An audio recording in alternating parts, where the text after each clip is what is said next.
Aanstaande vrijdag zijn verkiezingen. Het stemrecht is natuurlijk een democratisch recht.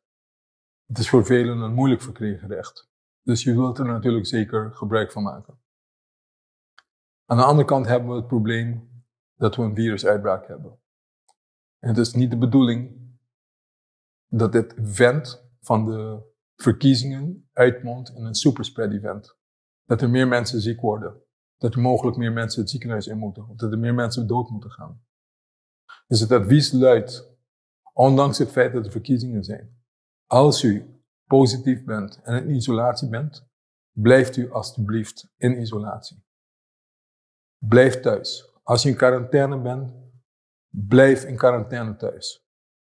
Als je onverhoopt mocht denken, nou je kunt me wat, ik ga toch stemmen, dan doe dat dan op een zo veilig mogelijke manier.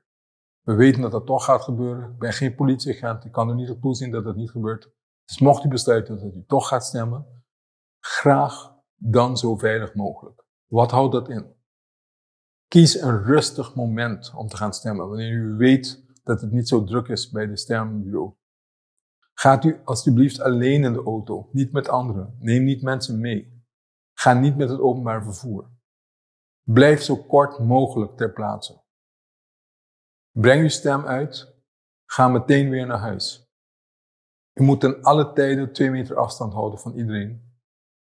En denk eraan dat u een chirurgisch mondmasker moet dragen. U weet wel, die blauwe.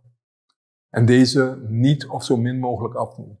Hoogstwaarschijnlijk vragen ze u het wel om even af te doen ter identificatie wanneer u gaat stemmen. Maar daarna meteen weer opdoen, stem uitbrengen, wegwezen.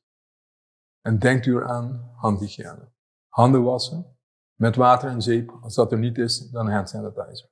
Als het enigszins kan, als u er niet zoveel moeite mee heeft, blijf het liefst thuis. Als dat niet kan en u toch wil stemmen, doe dat zo veilig mogelijk. Help uzelf, help ons, help het land. Dank u wel.